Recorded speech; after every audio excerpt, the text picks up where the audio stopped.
मैं पैदा हुआ था अमृतसर में 1971 में, इंडो पाकिस्तान वॉर के बिल्कुल बीच में। और जब डॉक्टर ने मुझे देखा पहली बार तो उसने मम्मा को बोला कि इसके पैर तो बिल्कुल उल्टे हैं बच्चे के, ये तो कभी चल नहीं पाएगा, सबकी तरह खेल नहीं पाएगा, he is like abnormal child. पर मेरी मम्मा ये बात सुनने को तैयार नहीं थे, जिद्दी पंजाबी। तो मम्मा ने कहा कि मैं नहीं मानती। विद इन 1 वीक मम्मा मुझे दिल्ली ले गए मेरा पहला ऑपरेशन कराने के लिए। उसके बाद बहुत साल मम्मा ने स्ट्रगल किया कि मैं बाकी सब बच्चों की तरह भाग सकूं, खेल सकूं। और जब लोग मजाक उड़ाते थे, मेरा मम्मा कहता नहीं, ये चलने के लिए पैदा नहीं हुआ, ये उड़ने के लिए पैदा हुआ। पर जो बच्चा अलग होता है ना, उसका स्कूल में ट्रीटमेंट भी अलग होता है, बिल्कुल अलग होता है। कि सब बच्चे बोलते हैं यार ये क्या पोलियो वाला लड़का की तरह है, अरे ये टेढ़े पैर हैं, इस तो भूत होगा, या तो इसको श्राप है कोई। अक्सर सुनता था मैं, इतने बड़े बड़े लकड़ी के जूते पहनने पड़ते थे, ब्रेसेस।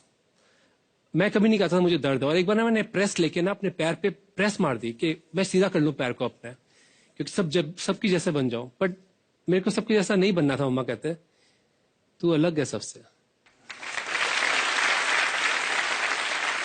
जहां सारे रास्ते बंद हो गए मेरे लिए, एक ही रास्ता खुला था, रसोई का। छोटी सी रसोई घर में, और मेरी ग्रैंडमदर बहुत अच्छे कुक थे घर में। पता बड़े जो लोग थे ना, उनके दिल भी बड़े थे, बर्तन भी बड़े थे, चूल्हे भी खुले थे। उस जनरेशन की बात ही कुछ और थी। तो वहीं से खाना बनाना मैंने सीखा, उनका हेल्पर बन के, क्योंकि बाकी कुछ भी नहीं कर सकता था मैं इतना कुछ। और सबसे मुझे बड़ी खुशी मिलती थी हरिमंदिर साहब जाके अमृतसर में। छोटे छोटे बच्चे वहां रोटियां बेल रहे होते हैं और साथ में कोई मटर छील रहा होता है बच्चा, कोई बर्तन धो रहा होता है, कोई सेवा कर रहा होता है। वहां में मुझे कुछ नहीं सुनाई देता था, मुझे सिर्फ एक ही चीज सुनाई देती थी, खुद की आवाज। मैंने हरिमंदिर साहब में एक चीज जरूर सीखी कि सबका शुक्रिया करना चाहिए।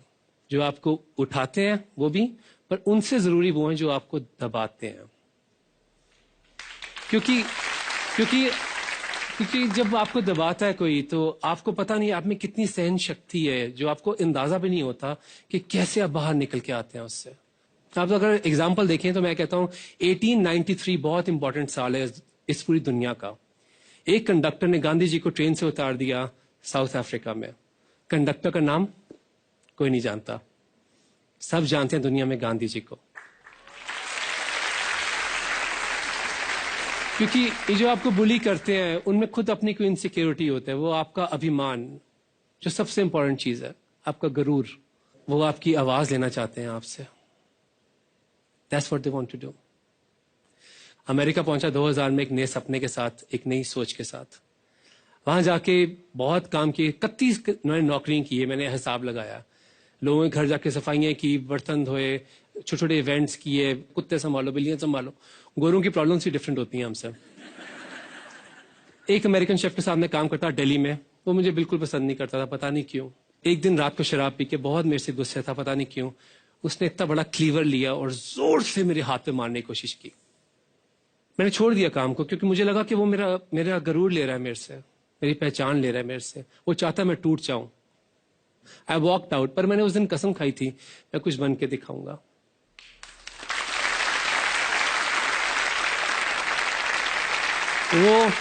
वो मेरा कंडक्टर था, वो मेरा 1893 था। सबकी लाइफ में ऐसा आता है दिन। नाम बदलते हैं, काम बदलते हैं, शक्लें बदलती हैं। बहुत शेफ्स के साथ मैंने काम किया, गॉर्डन रैमजी तक के साथ मैंने काम किया, अंग्रेजी भी सीखी, सब कुछ किया, मेहनत की बड़ी। और 23 अगस्त 2004 में मैंने जेम्स बियर्ड हाउस में खाना पकाया। जेम्स बियर्ड ऑस्कर अवार्ड्स माने जाते हैं अमेरिका में। वहां पे जाको रख के साइयां थे मार सके ना कोई, वहां पहुंच गए। और जब मेरे को ऊपर बुलाया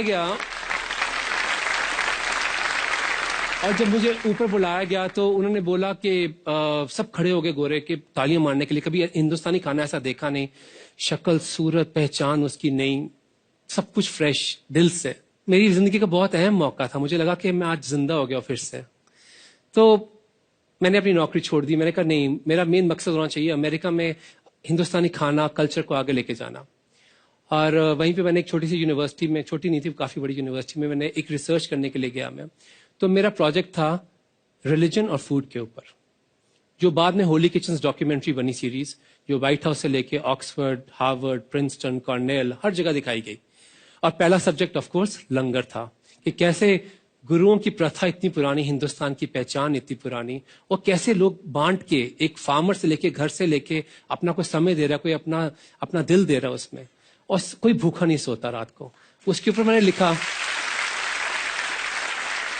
तो मेरे साथ एक गोरा था, उसने बोला कि sir what are you writing? मैंने को बोला, मैं क्या, I am writing this holy kitchens. कहता, whatever you write you will always be 10 times less than me. मैंने कहा 10 गुना कम, मतलब यानी कि मेरी अंग्रेजी की वजह से? कहता, not your English, your this skin. मैंने पहली बार जिंदगी में, मुझे किसने कहा था कि तू मेरे से कम है। मैंने जिंदगी में बहुत चैलेंजेस को ओवरकम किए, पर मैं कर सकता था, पर स्किन चैलेंज, ये तो बहुत बड़ी बात थी। मेरे पास हमेशा वॉलेट में ये फोटो होती है।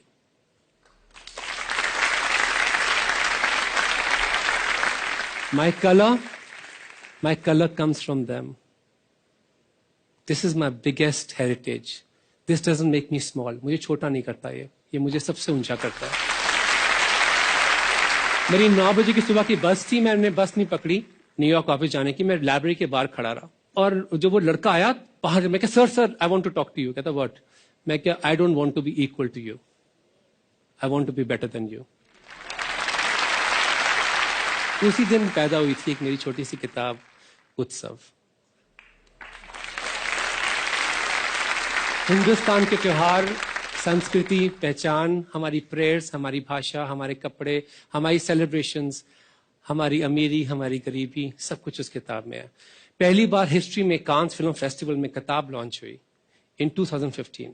उसके बाद ये बुक को प्रेजेंट किया गया president Barack Obama, prime minister Modi ji, his holiness Dalai Lama, president Clinton, Mark Zuckerberg, Pope Francis, और हाल ही में मुझे बकिंगम पैलेस में बुलाया गया to present the book to queen. लोग आपसे सब कुछ ले सकते हैं, बट आपकी प्राइड और आपकी खुशी सबसे इंपॉर्टेंट है। अगर मैं अपनी माँ पे विश्वास ना करता बचपन में, तो शायद मैं भाग ना पाता। अगर मैं क्लास के बच्चे जो मेरा मजाक उड़ाते थे उनकी आवाज सुनता, तो अपनी आवाज शायद मैं सुन ना पाता। अगर उस अमेरिकन शेफ को अपने हाथ काट के वहां से नहीं जाता, वहां पे कसम ना खाता, तो शायद आज मैं यहां खड़ा ना होता इस रेड डॉट पे। और अगर उस लाइब्रेरी में मैं उस लड़के की बात मान लेता कि मैं उससे कम हूं, शायद मैं एक कदम भी आगे ना बढ़ा पाता।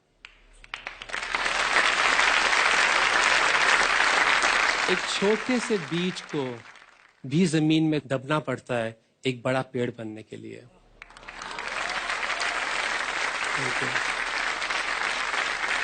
Thank you.